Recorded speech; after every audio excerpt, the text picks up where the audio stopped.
What's going on, everyone? Good morning. I hope you enjoyed your extra hour of sleep. I know I did. Just kidding, I don't sleep. Anyways, let's talk about strategic fails in the US equity markets. And we're talking about fails to deliver and some strategies that are used and some loopholes that are used by market makers. And we'll talk about costs to borrow and what makes a stock hard to borrow, what makes it expensive to borrow, what makes it inexpensive to borrow, typically. Let's go and take a look. So, abstract. I'll link this paper down below. Sellers of U.S. equities who have not provided shares by the third day after the transaction are said to have failed to deliver the shares.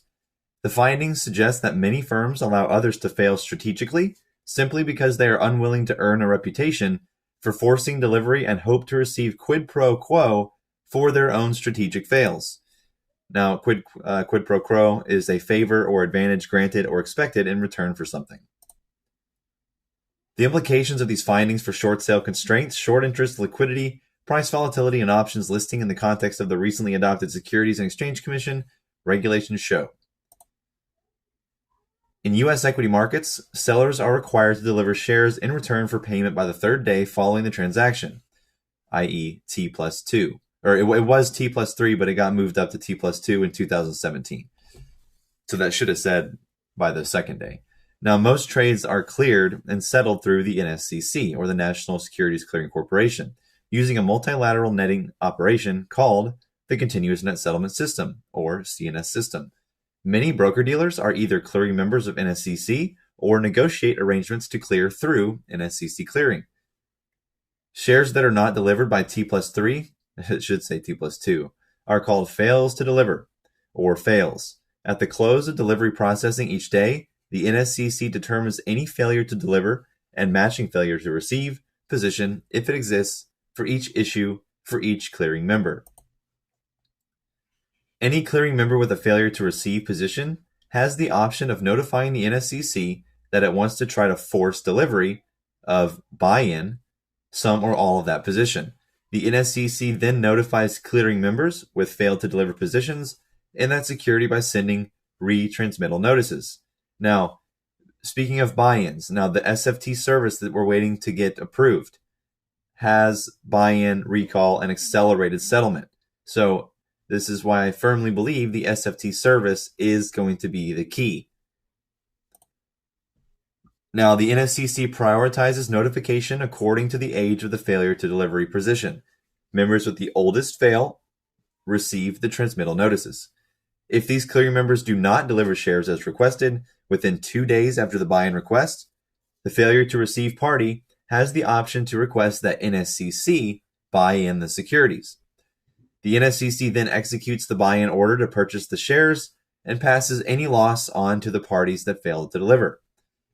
Using fails and buy-in data from one major options market maker for the period of 1998 to 1999, they find that the market maker failed to deliver all or at least portion of the shares in 69,063 transactions. The market maker was bought in only 86 of these positions, which accounts for 0.12%. Now, here's a before and after picture of pre-regulation show and post-regulation show, comparison of locate, delivery, and closeout requirements. So for locate, on the exempt side, you had pre-regulation show, you had equity market makers, option market makers, hedgers, and arbitragers. Post-regulation show, you have equity market makers and option market makers. Forced delivery differences. Pre-regulation show, any clearing member with a failure to receive position had the option of notifying the NSCC that it wants to try to force delivery. Nothing has changed. Now, mandatory closeout requirements for NASDAQ stocks with fails of at least 0.5% of shares outstanding and 10,000 shares. Positions that have failed for at least 10 days must be closed out.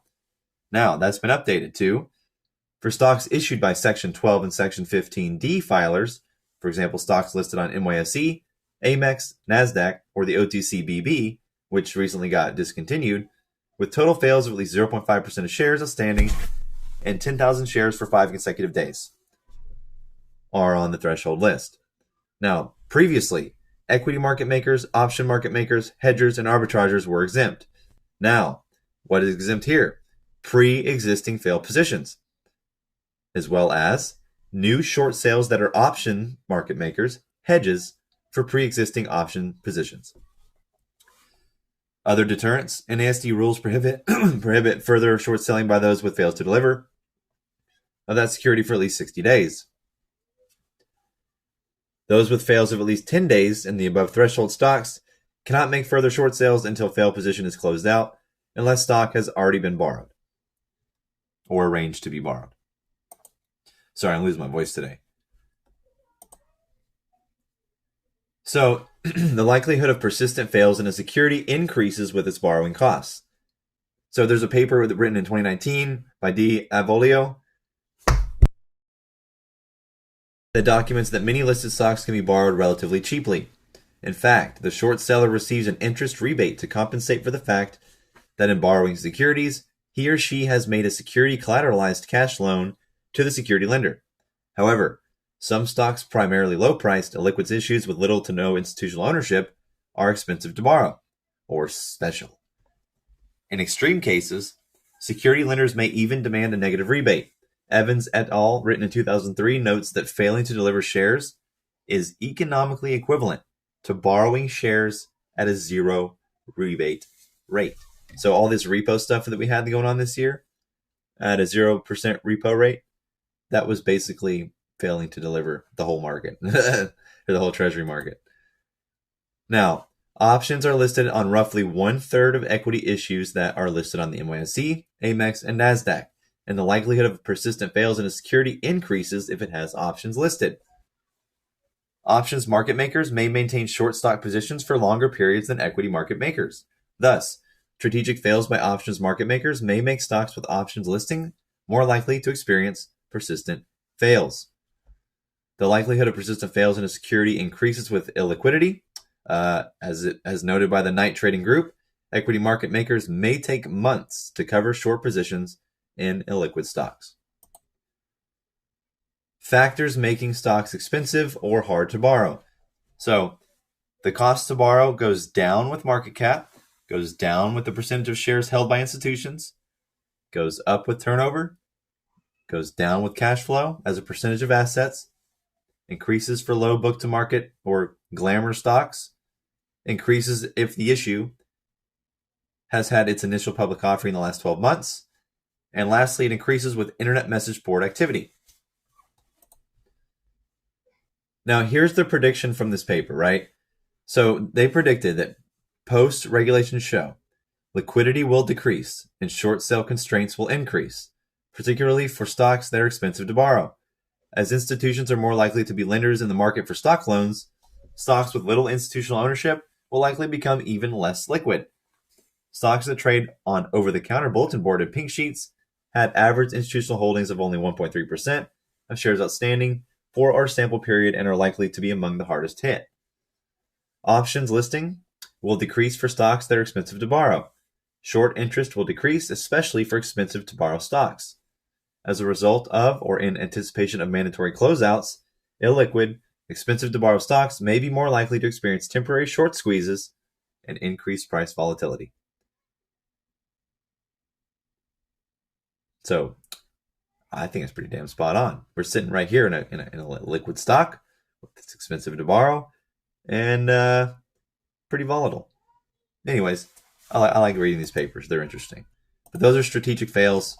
Market makers are exempt still, and equities market makers are as well. And they take longer to deliver their fails because, again, they can use their hedged short positions to kick the can. Kick the can. Kicking the can. All right, well, have a good one.